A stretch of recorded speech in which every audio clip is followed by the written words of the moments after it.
السلام علیکم ورحمۃ اللہ وبرکاتہ۔ جی آج ہم دیکھتے ہیں ازواجی زندگی کے اصول میں دوسرا پوائنٹ، کامیاب ازواجی زندگی کا اصول وہی ہے جو کامیاب انسانی زندگی کا اصول ہے۔ ٹھیک ہے، اپنی زندگی تو ہم نے رکھنی ہے سامنے، لیکن اپنی فل زندگی کو بھی سامنے رکھنا ہے، پھر آپ کو آسانی ہوتی ہے، تاکہ یہ نہ لگے کہ میں نے شادی کیا کر لی، میرے پہ ہی سارا کچھ اپلائی کیا جا رہا ہے۔ انسانی زندگی کے جو مسائل ہیں وہی ازواجی زندگی کے بھی مسائل ہیں۔ انسانی زندگی کو کامیاب بنانے کا جو طریقہ، ٹھیک اسی طرح طریقے کو اختیار کر کے ازواجی زندگی کو بھی کامیاب بنایا جا سکتا ہے۔ ہم کہتے نہیں فلاں کے ساتھ تو بڑے ہنس ہنس کے باتیں کرتے ہیں، گھر آتے ہی منہ بن جاتا ہے، تو پتہ سمجھ آ رہی ہے نا فرق کیا ہے؟ فلاں کے لیے تو گاڑی کا دروازہ کھولتے ہیں، ہمارے لیے تو کبھی نہیں کھولا، فلاں کو تو سیٹ دیتے ہیں۔ یعنی جو بار رویہ نا آپ کا عورت کے ساتھ احترام کا، وہ سب سے پہلے گھر میں ہے۔ جو بھی آپ کے معاملات آفس میں ہیں یا جاب میں ہیں یا کسی جگہ بھی ہیں، وہی معاملات آپ کے گھر میں ہیں۔ اپنے لیے بھی یہی سمجھ رکھے نا۔ ہم سے بھی یہی کہا جاتا ہوگا کہ باہر دیکھے ہنسی نہیں بند ہوتی، اور باہر جانے کے لیے تیاری کپڑوں کی نہیں ختم ہوتی، اور گھر میں ان کی حالتیں دیکھیں، تو وہی رول ہوں گے جو ساری لائف پہ اپلائی ہوتے ہیں، اور وہی آپ کی ازواجی زندگی میں۔ فطرت کا ایک ہی قانون ہے، اور وہ دونوں ہی قسم کے مسائل کے لیے یکساں طور پہ قابل استعمال ہے۔ الگ الگ فطرت نے اصول نہیں بنائی کہ ازواجی زندگی کا الگ ہے اور باقی زندگی کا الگ ہے، دونوں کا ایک ہی اصول ہے۔ قرآن مجید میں بہت سی آیتیں ایسی ہیں جو بظاہر مردوں کو خطاب کرتی ہیں، مگر وہ عمومی طور پر سب کے لیے برابر ہیں۔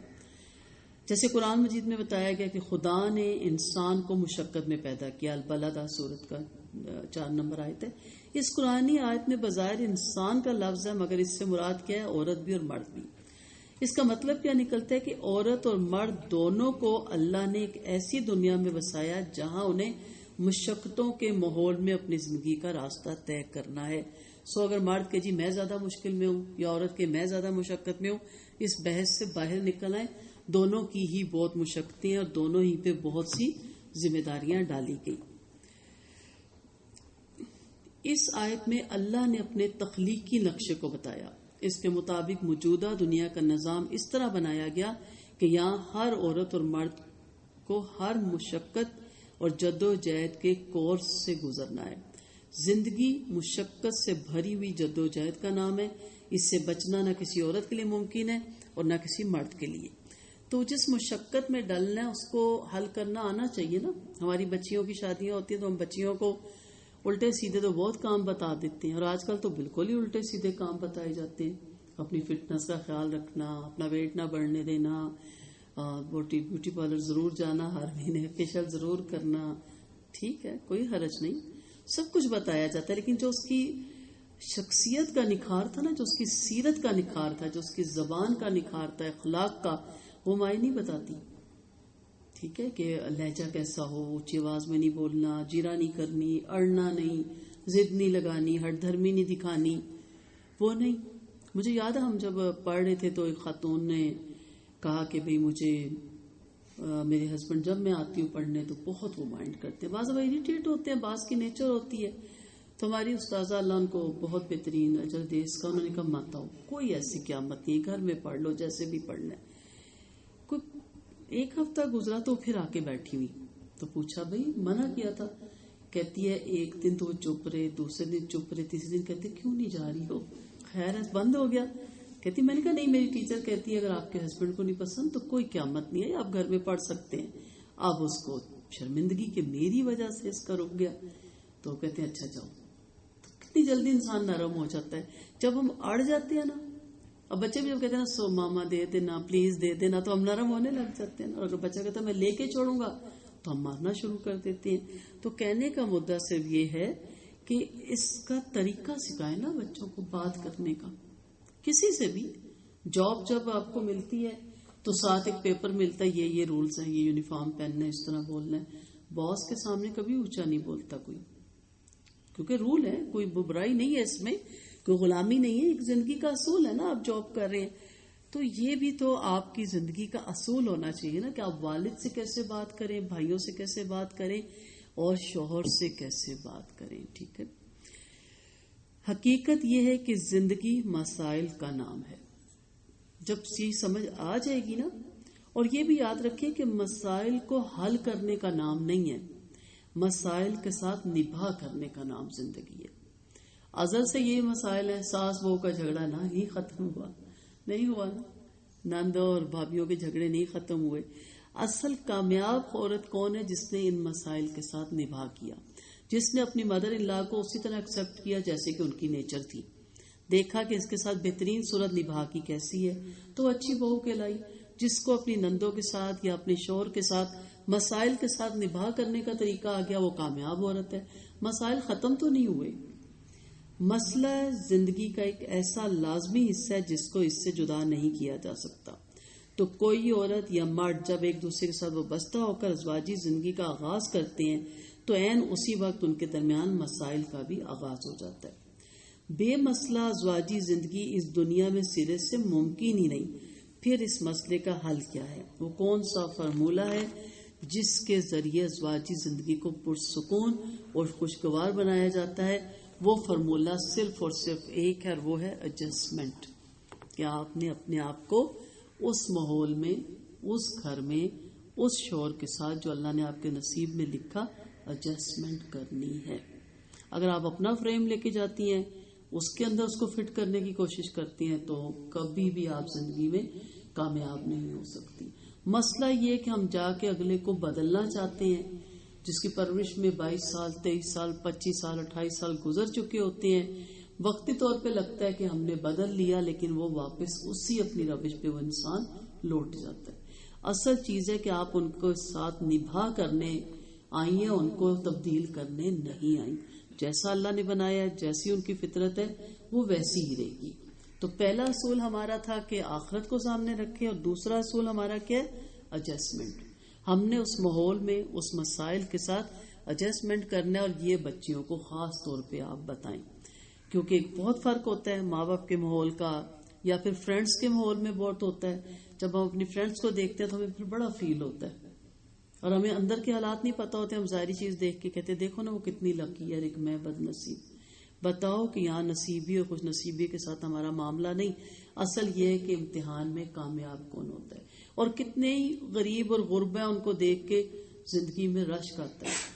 میں خود ایک کپل کو جانتی تھی، اب تو پتہ نہیں کہاں ہوں گی، کبھی ان کے بارے میں پوچھوں گی. غربت کی انتہا تھی، اور کسی کی ڈیوڑی انہوں نے لے کے نا پتہ نہیں 800,000 میں کرائے پہ اس میں وہ رہتے تھے. لیکن اتنے وہ آپس میں ان کی انڈرسٹینڈنگ تھی، اور شام کو دونوں نے واک پہ جانا. ہمیں کہتی دیکھو کپل نکلا، اوپر سے ہم نے اپنے گھر سے دیکھنا. تو میں کہتی تھی یہ زندگی کا زیادہ مزہ ہے کہ دونوں آرام سے اپنی غربت میں بھی پھر شام کو پورا علاقے کا واک کر کے پھر وہ آتے تھے. اور اتنی اچھی ان کی لائف تھی، اور اتنی غربت تھی. تو غربت تو رکاوٹ نہیں بنتی نا لائف کو خوشگوار بنانے میں، یہ تو ہماری سوچ رکاوٹ بنتی ہے. ہم ایڈجسٹمنٹ نہیں کرتے، اور جب زیادہ دولت آتی ہے تو پھر مسئلہ یہ ہوتا ہے کہ پھر مرد کاروبار میں زیادہ مصروف ہو جاتے ہیں، دولت زیادہ بڑھانے میں. پھر وہ گھر آتے نہیں، ٹائم نہیں دیتے، پھر اکلاپے، اور پھر بھی ہمارا موڈ خراب ہوتا ہے. تو اصل چیز ہے کہ دونوں صورتوں میں گھر کو خوبصورت بنانے کا بہترین طریقہ ہوتا ہے کہ آپ نے ایڈجسٹمنٹ کرنی ہے. جب کوئی کسی سے ایڈجسٹمنٹ کرتا ہے تو بظاہر ایسا معلوم ہوتا ہے کہ وہ کسی عورت یا مرد کے ساتھ ایڈجسٹمنٹ کر رہا ہے. چنانچہ اس کے دل میں یہ خیال آتا ہے کہ میں اپنے جیسے ایک انسان کے ساتھ کیوں ایڈجسٹمنٹ کروں. کہتے ہیں نا میری بھی سوچ ہے، میں کسی کے آگے کیوں جھکوں. یہ سوچ کسی عورت یا مرد کے لیے ایڈجسٹمنٹ کی راہ میں رکاوٹ بن جاتی ہے. ٹھیک ہے، اس سوچ سے باہر نکلنا ہے مرد کو بھی اور عورت کو بھی. اگر عورت سمجھدار ہے، عورت کسی اچھے عہدے پہ ہے، تو آپ ایڈجسٹمنٹ کریں اس کے ساتھ، اس کی پرابلم کو سمجھیں. اب عورت جاب بھی کرے، اور پھر ہم کہتے ہیں فلاں میٹنگ میں کیوں گئی، فلاں جگہ آپ کیوں گئی، فلاں جانا ضروری تھا. پھر اتنے ہسبینڈ تنگ کرتے ہیں کہ وہ جاب اس خاتون کے لیے عذاب بن جاتی ہے. اور پھر کہتے ہیں نہیں چھوڑنی بھی نہیں، چھوڑے بھی نہ اور چلائیں بھی ہماری مرضی سے. تو ایسا نہیں ہوتا. اسی طرح ایک عورت کا شوہر اگر کسی اچھے عہدے پہ ہے تو اس کو ایڈجسٹمنٹ کرنا ہے.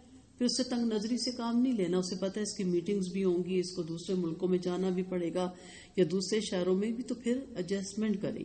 تو جب ایک خاتون ایک مرد کے ساتھ اور ایک مرد ایک خاتون کے ساتھ ایڈجسٹمنٹ کر لیتا تو ان کی زندگی بہت خوشگوار ہو جاتی ہے. یہ صرف ایک غلط فہمی ہے. حقیقت یہ ہے کہ کوئی آدمی جب کسی کے ساتھ ایڈجسٹمنٹ کرتا ہے تو اس ایڈجسٹمنٹ کسی عورت یا مرد کے ساتھ نہیں ہوتی، بلکہ یہ خالق فطرت کے ساتھ ہوتی ہے. یہ فطرت کا قانون ہے کہ آپ اس چیز کو اسی طرح ایکسپٹ کریں گے تو آپ پرسکون رہیں گے. اگر آپ اس کو بدلنا چاہیں گے، توڑنا چاہیں گے، نئے سرے سے بنانا چاہیں گے تو آپ بے سکون ہو جائیں گے. یہ دراصل کوئی اور نہیں بلکہ خود خالق فطرت ہے، جس نے دنیا میں ایسا نظام بنایا جہاں ایڈجسٹمنٹ کے بغیر کوئی اجتماعی کام سرے سے نہیں ہو سکتا.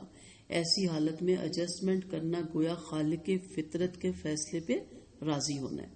ایڈجسٹمنٹ کا یہ پہلو اس کو ایک ایسی چیز بنا دیتا ہے جس کے نتیجے میں وہ اللہ کے انعام کا مستحق قرار پائے.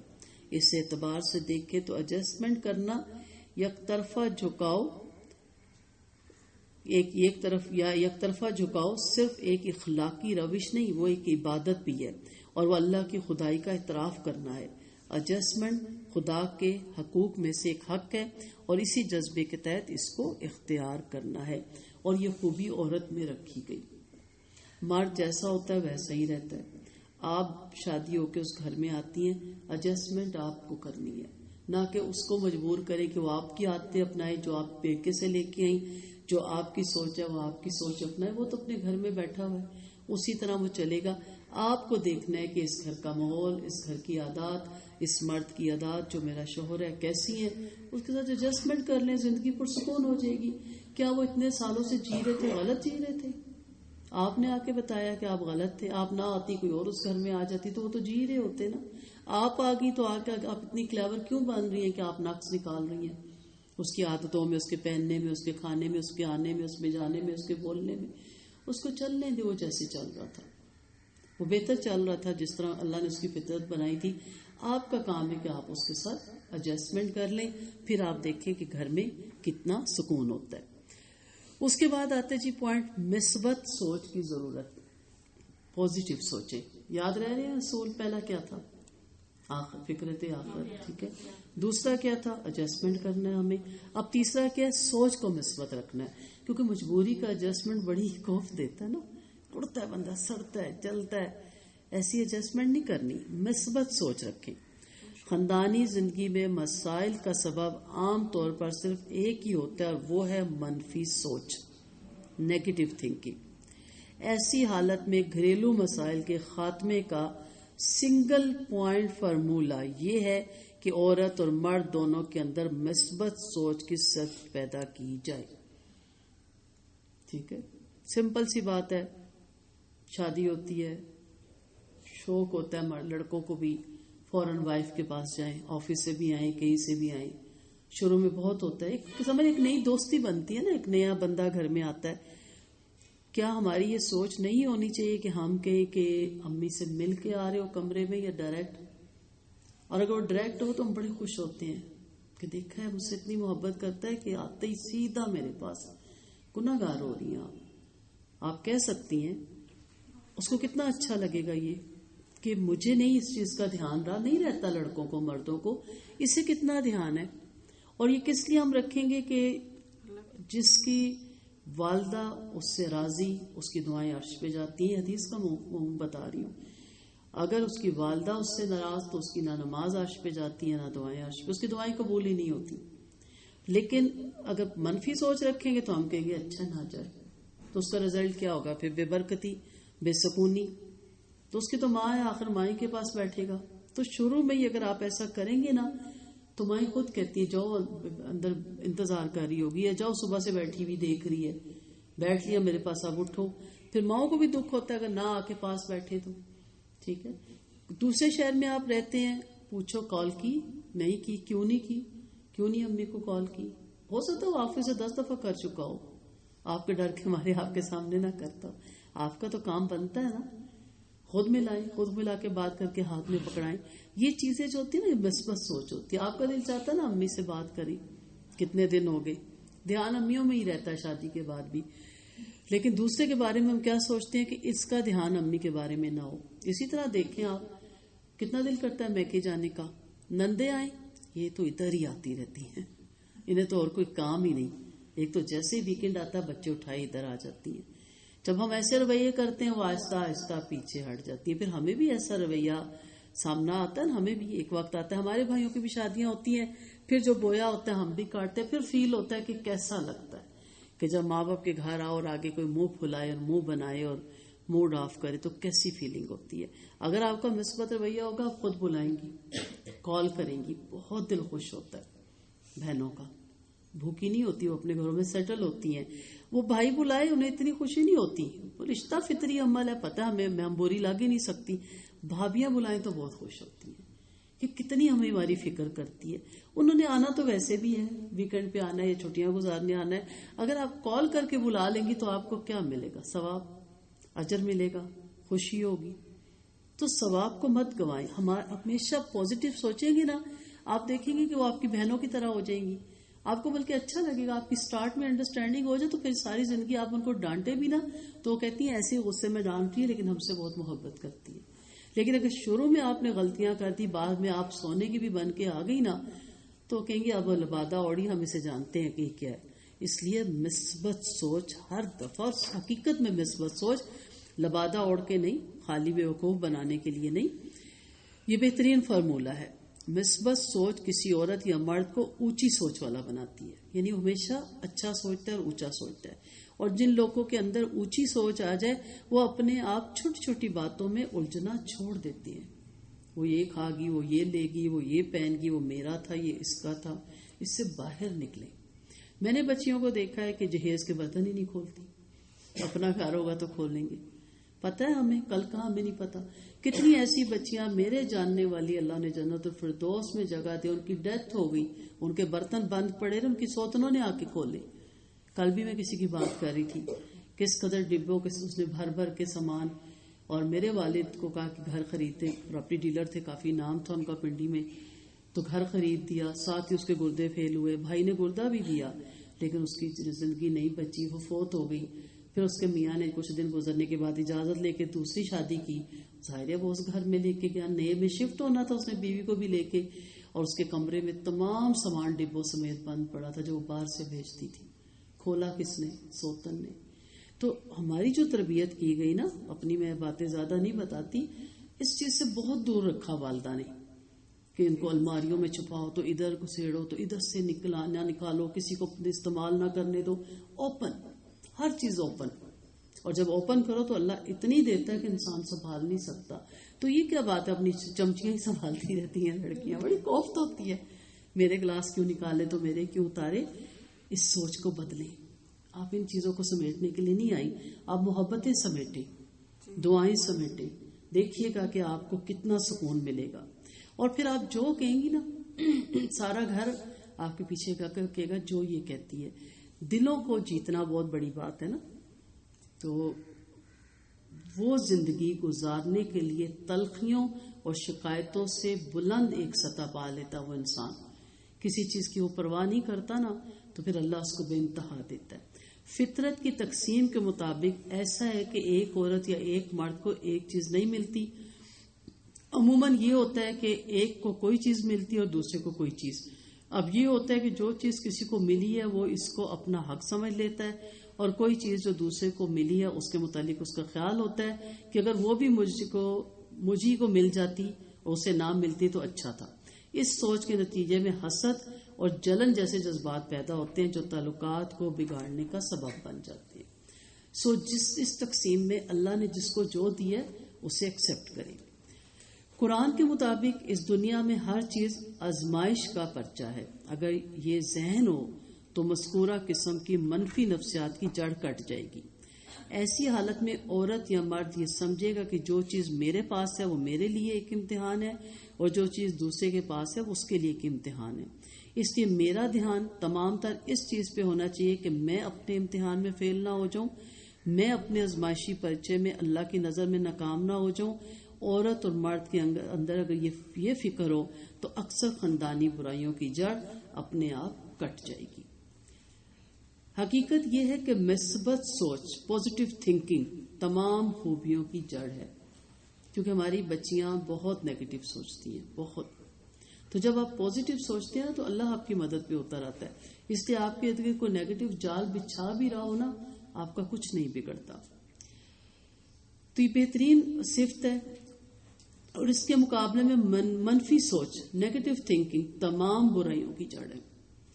تاہم یہ سادہ معنوں میں صرف ایک اخلاقی روش کی بات نہیں، ایک مومن کے ایمان کی پہچان ہے کہ ہمیشہ اچھا سوچنا.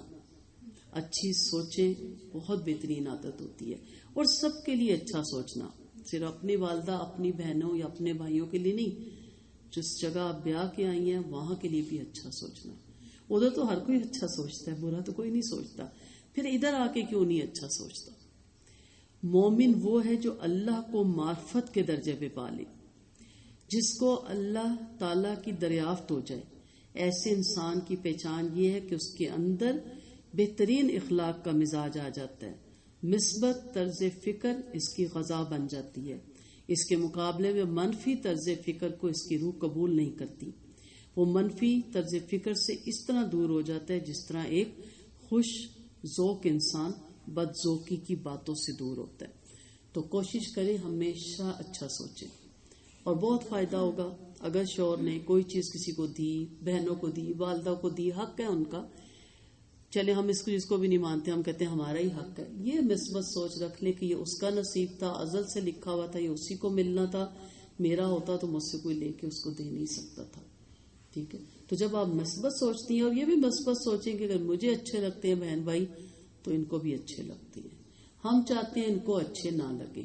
یہ حقیقت میں بتا رہی ہوں، جو میرا خواتین سے معاملہ ہوتا ہے، مسائل پوچھتی ہیں تو میں کوئی انہیں وظیفے بعد میں بتاتی ہوں، کیونکہ ان کا تو بہت اجر ہے، یعنی بہت اچھا رزلٹ ہے دعاؤں کا. لیکن اس سے پہلے ٹپس بتاتی ہوں کہ اگر آپ کو سکون چاہیے، اگر آپ کو گھر میں آرام چاہیے تو یہ کام کریں.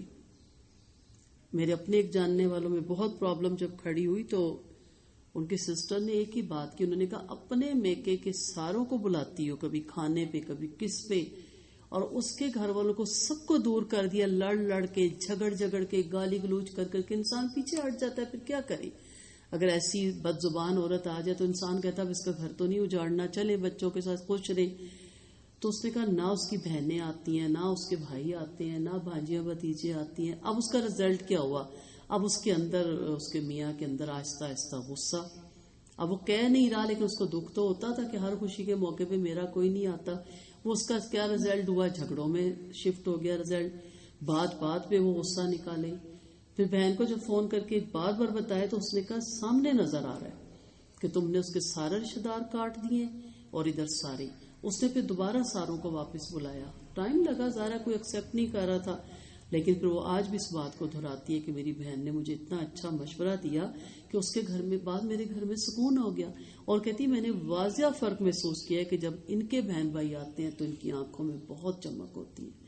تو میں نے کہا پھر اپنی بھی آنکھیں کبھی دیکھا کرو کہ تم کتنی خوش ہوتی ہو. تو یہ حقیقت ہے، اس کو ایکسیپٹ کریں. ایڈجسٹمنٹ کے اصول کے بعد ہمیشہ مثبت سوچ رکھیں، خود بلائیں، خود انوائٹ کریں، اچھا سوچیں. اچھا سوچیں گے تو کل کائنات آپ کے ساتھ آپ کی مدد میں اتر آئیں گی. نیگیٹو سوچیں گے تو پھر شیطان ہی آپ کے ساتھ ہوگا جو نیگیٹو باتیں آپ کو آگے بتائے گا. انشاءاللہ کافی آگے بھی کچھ پوائنٹ ہے، ڈیفرنٹ ہے، عام باتوں سے زندگی رہی تو پھر اگلے لیکچر میں ہم اگلے جو سے ہیں وہ پوائنٹ ڈسکس کریں گے. اللہ تعالیٰ ہمیں سمجھنے کی اور عمل کرنے کی توفیق دے، اور اللہ تعالیٰ ہمیں اس امت کی بہترین عورتیں بنائے، با اخلاق عورتیں بنائے، با حیا عورتیں بنائے، اور ہمارے گھروں کے ماحول اچھے ہوں، خوشگوار ماحول ہوں، اور ہماری آخرت کی جنت سے پہلے ہماری دنیا جنت ہو جائے.